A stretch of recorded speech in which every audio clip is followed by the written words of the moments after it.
I'm going to do an oil transfer to transfer my drawing onto this panel that I made. So I trimmed off a little bit of the sides of my drawing so that it would fit on the bed of my copier. And I made just a black and white copy. This is what I will be tracing onto my canvas panel. I'm going to trim this to fit the panel. I will look at this, hold this up to the light so I can see through to the other side, and I'll trace around where I actually need to have paint applied so that I can transfer the outlines, because I don't need to have paint out in this empty space here, so that's what I'm going to do first. So I just traced with pencil kind of around the figure and left a little margin, of course, around where I want to apply the paint. So now what I want to do is tape down a few of the edges and corners so that I can use a little bit more force as I'm applying the paint on the back without having to worry about holding the paper down or having it wrinkle up. And then hopefully it'll stay put as I'm applying the paint, because I kind of want to rub it into the surface a little bit. What I used to do is I would put out a little bit of burnt umber, and I would use like a big stiff brush, probably bigger than this, maybe something in between, maybe not always as large as this, but something kind of larger and stiffer that I could kind of scrub the paint into the surface. But I'm going to try something different today. I'm kind of always doing these, like experimenting with my technique. So I'm going to use a glove, like a nitrile glove, and apply it that way, and then follow up with a paper towel. Because I don't know, it just seems like it'll maybe be a little easier cleanup than using a brush. So I'll see how that works.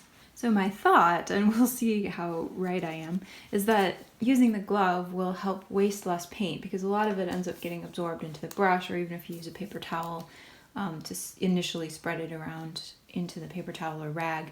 So with a nitrile glove, it should not absorb into the surface, right? So hopefully this will maybe be a better solution. So I'm just going to kind of squeeze some out. Again, if you're doing it on with a brush, you can squeeze it out on your palette, or even just like dot some paint on here. Although I don't like to do it that way, because I feel like then there's more concentration of oil where I've squeezed it out, and not as much where I spread it around. So I'm just kind of like spreading it around on my fingers like this. And this does use kind of quite a bit of paint. However, burnt umber generally is not an expensive pigment, so all right, let's see. I'm going to spread it pretty thinly, so I'm going to really want to, this is where having the paper taped down helps, and maybe if I had just taped it to a firm surface rather than the paper palette, it might have been a bit better. I guess the best advice I can give on that is to tape it down firmly on a firm surface. I'm just going over it with the paper towel, especially in areas where it built up a little bit more pigment. And I'm spreading it around a little bit more and just kind of more evenly, basically, as well. For the most part, I think it's applied to the right places. There's no areas of really heavy pigment. It's mostly just a transparent layer. I didn't thin it with anything. It's just straight paint because I don't want it to be wet when I put it down. Now, some people do use they'll put a little bit of solvent in and spread that around, and then let that just kind of set up for a bit and then put it down.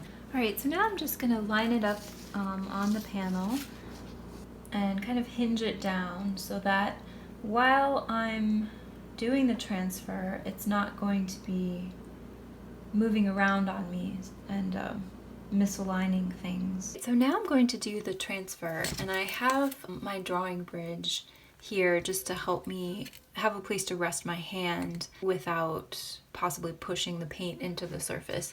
So that can be a help if you have like a mall stick or something to rest your hand on. And then I have a red pen, so I'm going to go over the lines, and the paper is hinged onto it so that I can check my lines as I go. You can see that none of this paint has transferred onto the panel. It's, you know, it was already toned obviously, so there's paint on there already, but none of the paint is transferred on. It's a very thin layer, so, and I made sure to kind of wipe off any clots, so it's fine. I'll probably start in an area where it's not quite so critical. So it might take, you know, one of the reasons I start up here is because it takes me a while to know or kind of get used to how hard I need to press. And it might vary depending on, you know, how much paint I put on the back each time, or how thick the paper is, or the surface that I'm working on. So I'm just going to give it a try and see. I'm trying to think about structure as I'm transferring these lines, so I'm not just tracing a squiggly contour outline. I'm thinking about different, you know, separate forms that I've drawn in. Alright, so this is one of the areas where, you know, I'm kind of treating it more like hatching, so like a broken line. See what that looks like. Okay, so not bad. It's alright. The lines on the nose are a little soft, but that's actually a good thing. I mean, light, they're a little light, but I think that's okay because I do really want to make sure I'm able to get a transition there, and I don't want to have to cover up dark transfer lines. So obviously, you know, not everything is going to, like when I make a stroke, I can't erase it. So if I mess up a little bit, it's there to stay. But when I start the painting, you know, I'll be able to sort of adjust things